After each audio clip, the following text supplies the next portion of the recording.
Ladies and gentlemen, during the 10 years since my son Jackson was born, the national debt has soared from $5 trillion to $16 trillion. When the current administration is over and Jackson is 14, the national debt will be over $20 trillion. I think that is shameful. This is virtually no different than me dying and giving him my credit card bill with $100,000 and saying, "Good luck, son. I spent more than I made. I hope you do well." This is the legacy that we're leaving to the next generation. Just think of the opportunities our children and grandchildren will miss because they're strapped with our excesses. These are not excesses from legitimate debt that build roads and infrastructure that his generation can also enjoy. No, this debt is largely to pay for our current consumption. Senator Marco Rubio recently said that conservatism is not about leaving people behind. Conservatism is about empowering people to catch up, to give them the tools at their disposal that make it possible for them to access all the hope, all the promise, all the opportunity that America offers. And our programs to help them should reflect that. Sadly, our excessive spending will leave an entire generation behind and deny them the opportunities that America offered to us unless we change course quickly.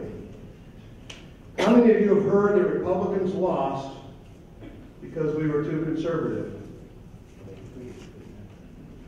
And that we must change our position on the popular issues of the day. I say change our positions on what?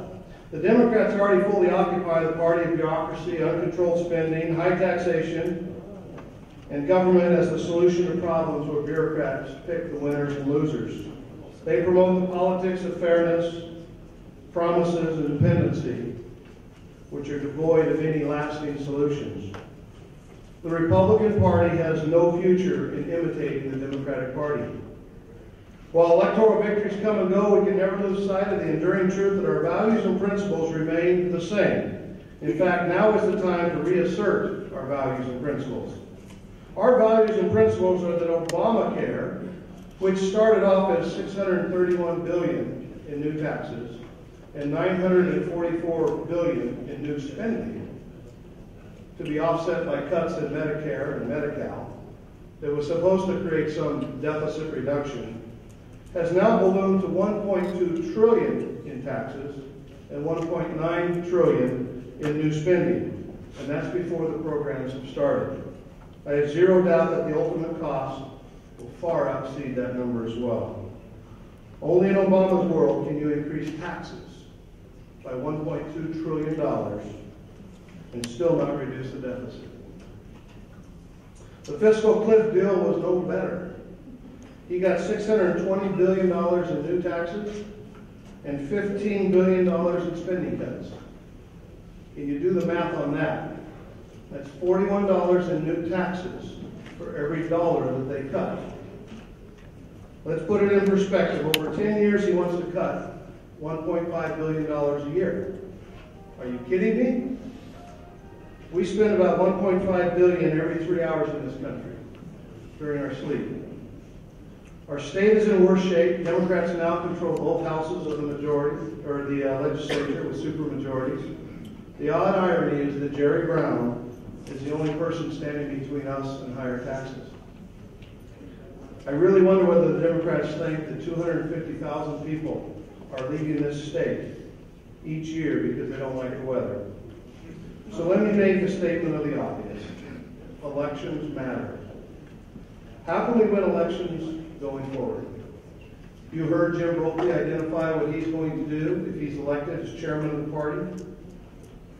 But the question is, do we need to compromise on our principles, on our values? No, of course not. We can win elections with understanding and acting on three central themes that matter. Number one, grassroots and GOTV matter. They matter a lot. You heard Jim Brolty talking about that. You've seen Rhonda Rohrbacher in the trenches and all these great volunteers volunteering to get out the vote every election. This year we've got programs to do that all year long, in the off year and the on year. So number one, grassroots and GOTV matter a lot. Number two, our messengers matter. Number 3, our language and our tone matters. First, let's put the November 2012 election results into an appropriate context. Nearly 127 million people cast a vote in the November 2012 election. 66 million people cast a vote for Barack Obama. 61 million people cast a vote for Mitt Romney. All told, Mitt Romney lost the election by less than 500,000 votes in 4 states. So what does that tell you? It tells you grassroots matter. They matter a lot. The Obama campaign did a much better job of targeting and getting their people out to vote than the Romney campaign.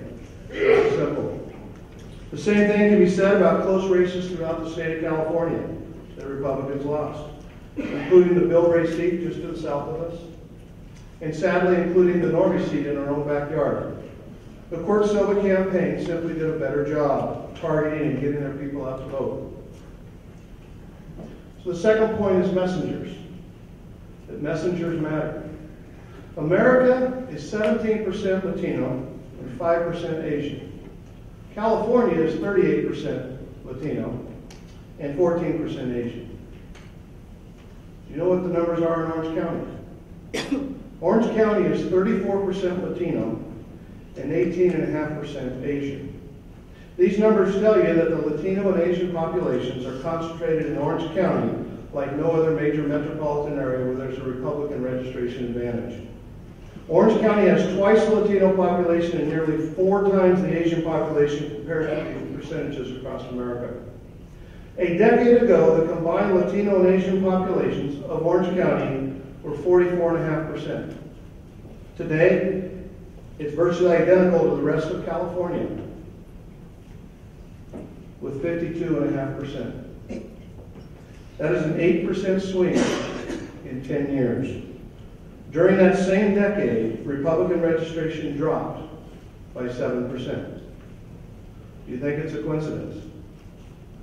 If we do nothing to change this trend, a decade from now, Republicans will lose another 7% in registration, while the Latino and Asian populations surpass 60% in this county. So I hope it's clear to all of us that if we want to win elections in Orange County and California, we cannot allow our party to be characterized as a party of middle-aged white males. We must be a party that reflects the wonderful ethnic diversity that exists in Orange County. That's why I'm excited about Cecilia Iglesias. Cecilia back here, elected.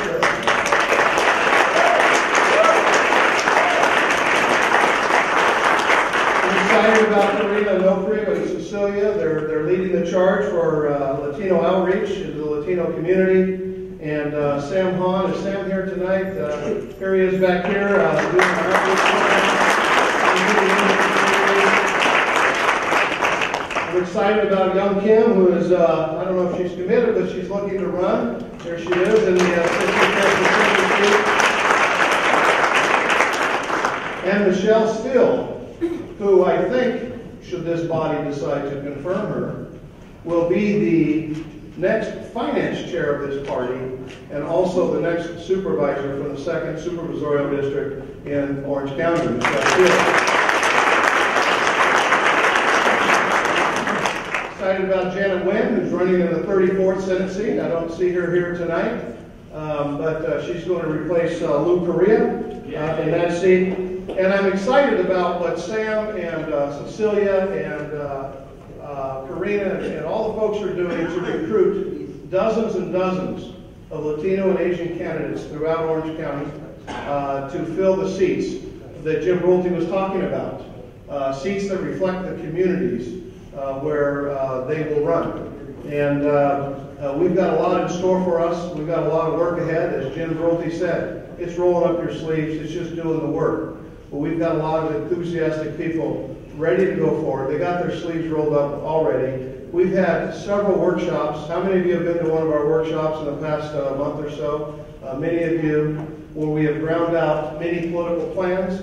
And we are in the process of blending all those political plans together, from women's outreach to Latino outreach to the Asian outreach, and to make sure that we have every corner of Orange County covered so that no stone is left unturned that every seat will be filled, every seat will be challenged, and we will do all in our power to bring the resources to help those candidates win those races. So the short message is, messengers from our party matter, and more of our messengers need to reflect the ethnic diversity of this great county.